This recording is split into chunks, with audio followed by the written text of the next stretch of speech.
All right. So in the final portion of this tutorial, we're going to talk about strategies for giving good feedback, and we'll start by looking at a case.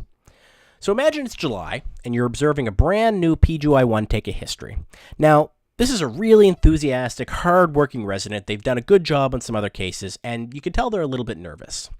So the patient is an 89-year-old gentleman with an acute exacerbation of COPD.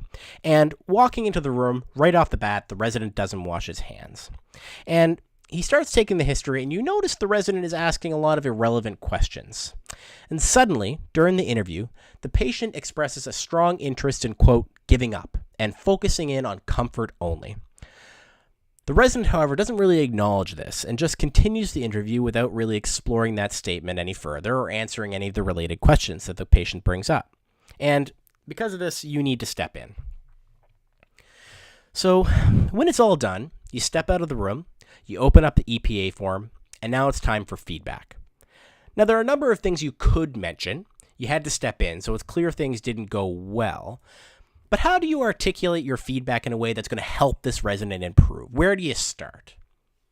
Well, in the final portion of this tutorial, we're going to talk about strategies for giving good feedback. And as I said, the big change with CBD now is that residents are going to be getting focused, directed, formal feedback all the time.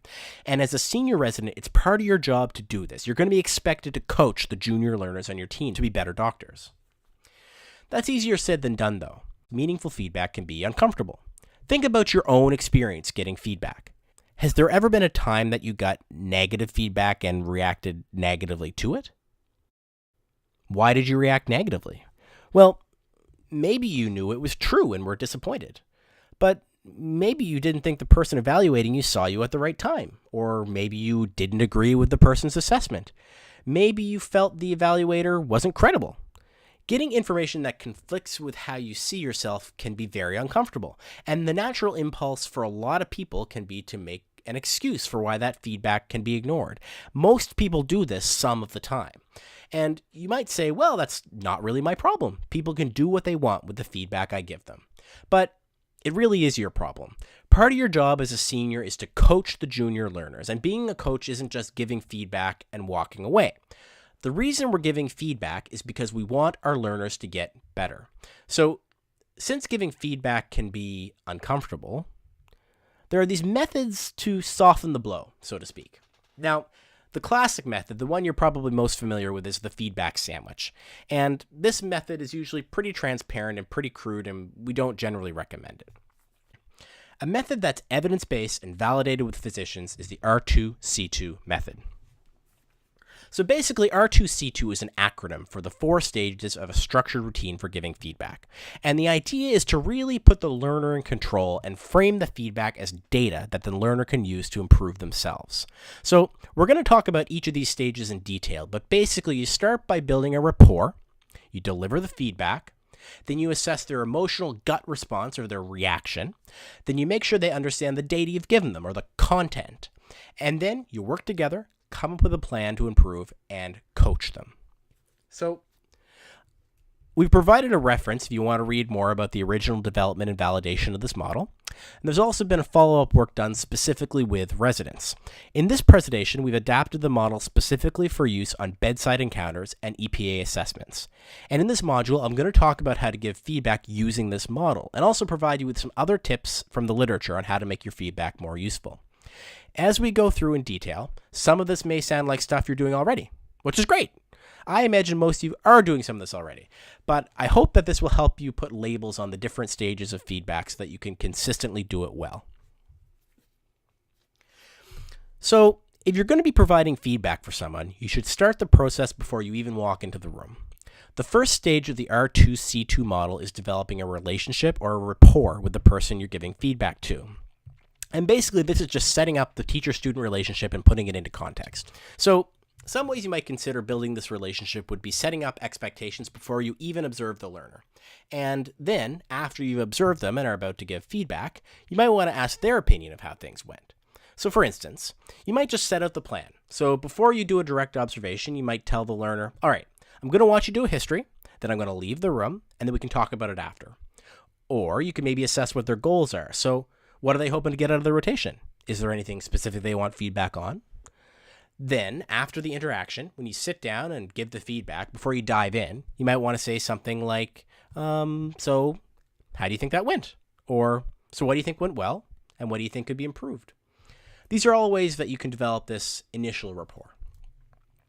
So next, you're actually going to give the feedback. And when giving feedback, we strongly recommend two things based on our review of the literature to maximize the impact. First, we want you to pick a few specific things to focus your feedback on and not critique every single aspect of the encounter. Second, we want you to talk about things you observed, which keeps the feedback as objective as possible. And I think the best way to do this is to choose 1 to 2 milestones to focus your feedback on. So, on the EPA form, in that long list of observable skills, we want you to check off only 1 to 2 items from that list and focus your feedback there. So going back to the case, you know you needed to step in, but it might be hard to articulate what was going wrong. So here you can choose 2 milestones to help you put that into words. So I've said that the learner wasn't able to iteratively establish priorities as the situation evolved, and I said that they weren't able to answer questions about the next steps. So you may have chosen different milestones, but that's not the point. The point here is these will help you articulate and focus your feedback. So in our example, the resident, you may have remembered, also forgot to wash his hands.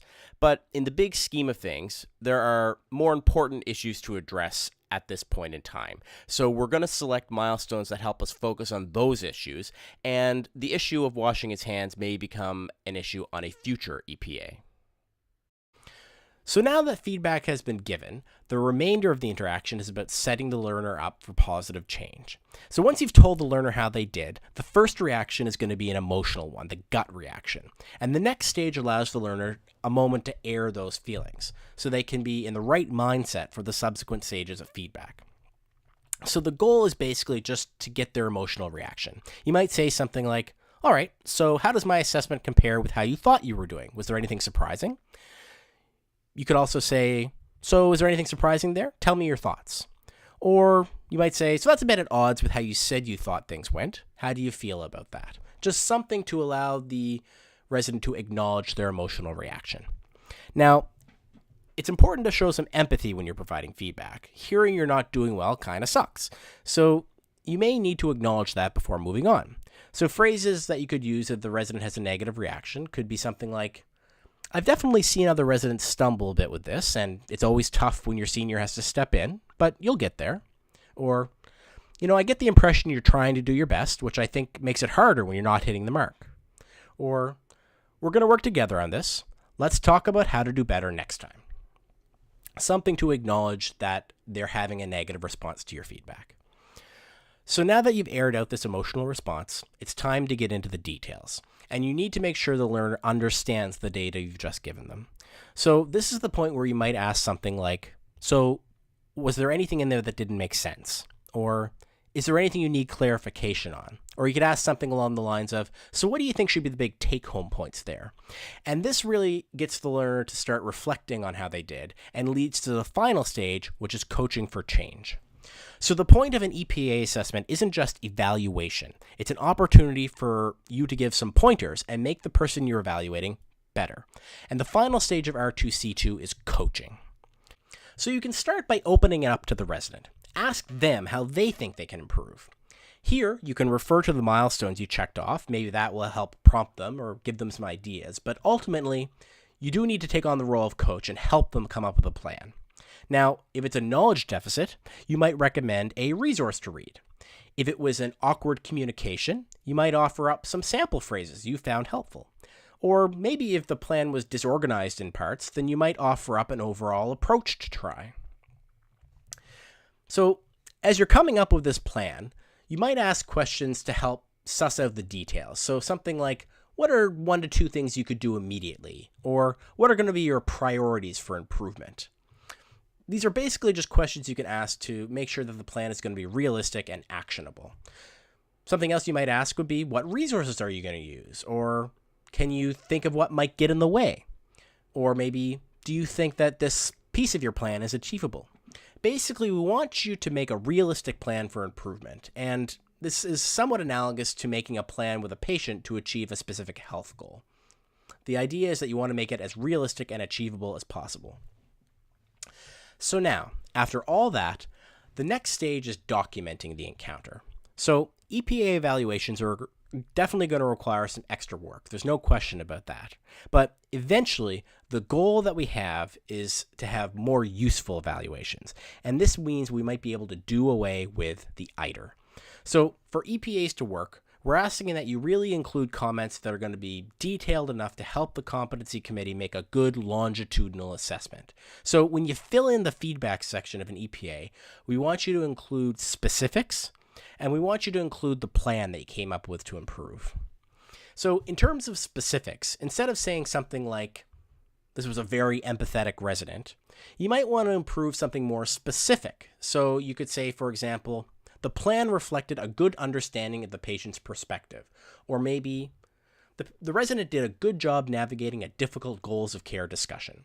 These are both statements that could be potentially reduced to resident is very empathetic, but the specifics provide more useful information on how the resident is specifically doing well.